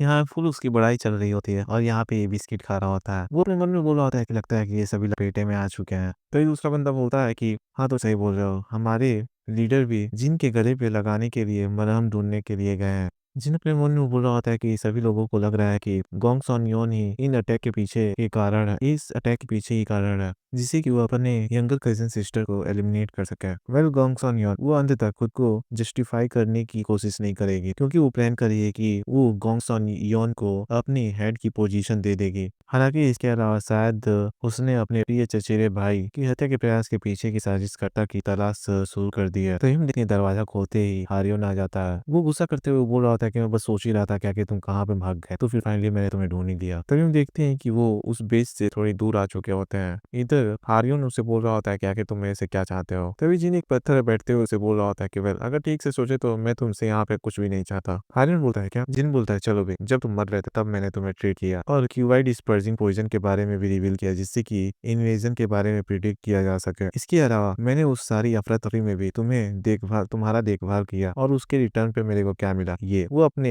गले के घाव को दिखा रहा होता है, जो कि उसी के द्वारा दी गई थी, हारियोन के द्वारा। उसने उसका गला पकड़ा था। हारियोन भी थोड़ा चिढ़ जाता है और बोल रहा था तुमने बोला था कि तुम एक डील करने वाले हो। जिन उससे बोलता है कि मैंने अपने माइंड को चेंज कर लिया है, मैं तुम पे भरोसा नहीं कर सकता। हारियोन बोलता है अच्छा, तो क्या मेरे लिए माफी मांगना काफी नहीं रहेगा? जिन उसकी तरफ देखता है और बोलता है तो फिर ठीक है, चलो ये करते हैं, आज के बाद तुम मेरे को बिग ब्रदर बोलोगे। ये बात सुन के वो और भी ज्यादा चिढ़ जाता है और बोलता है क्या तुम कहना चाहते हो कि हम एक दूसरे से शपथ लेके एक दूसरे के भाई बन जाए? तुम मेरे सेवियर हो, इसलिए मैं तुमसे इतना रिक्वेस्ट कर रहा हूँ, ये अजीब नहीं लगेगा अगर मैं तुम्हें बड़ा भाई बोलता हूँ तो? जिन बोलता है इसमें अजीब जैसी क्या चीज है, मैं छोटा भाई तो नहीं हो सकता जबकि मैं तुमसे बड़ा हूँ। तभी हारियन बोलता है तो फिर ठीक है, मेरे को लड़ाई में आ रहा हूँ। तभी जिन परेशान होते हुए बोलता है क्या तुम एक सिविलियन से फाइट करना चाहते हो जो कि मार्शल आर्ट भी नहीं जानता? ये तो सच में एक बुली है। क्या तुम सच में एक पावरलेस सिविलियन को मारना चाहते हो जो कि तुम्हारा सेवियर है और जिसने कि तुम्हारे जख्मों को ट्रीट किया है? वो की चिकनी चुपड़ी बातें सुन के हारियन के बेहोश हो चुके होते हैं। जिन बोलता है तो फिर ठीक है, अब मेरे को बिग ब्रदर बोलो। इधर हारियन भी गुस्सा हो रहा होता है। तभी हम देखते हैं वो हल्की आवाज में उससे बोलता है बिग ब्रदर। तभी जिन चिल्लाते हुए उससे बोलता है तेज बोलो। तभी वो गुस्सा करते हुए झिझकते हुए तेज बोलता है बिग ब्रदर। जिन बोलता है इसे और भी ज्यादा क्लियर बोलो। तभी वो जोर से चिल्ला के बोलता है बिग ब्रदर। फिर जिन उसे बोल रहा होता है सच में तुमने इसे बोलने में बहुत ही ज्यादा लंबा समय लगा दिया। तभी हम देखते हैं वहां पे एक छोटी लड़की आ चुकी होती है जो कि उन्हें देख लेती है और ये होती है गोंगसन हायोन की वही चचेरी बहन गोंगसन योन। तो भाई लोग इसी के साथ हमारा ये पार्ट यहीं पे खत्म होता है। और भाई लोग इसे एक्सप्लेन करने में मैंने बहुत ही ज्यादा मेहनत किया है, तो मैं चाहता हूँ कि आप लोग मेरे मेहनत का फल दो। लाइक हाइक कमेंट सब्सक्राइब जो भी फलाना ढिमकाना है सब कुछ कर दो। इससे ज्यादा मेरे को कुछ नहीं चाहिए और नेक्स्ट पार्ट में जल्दी अपलोड कर दूंगा। तब तक के लिए मिलते हैं नेक्स्ट एपिसोड में। राधे राधे।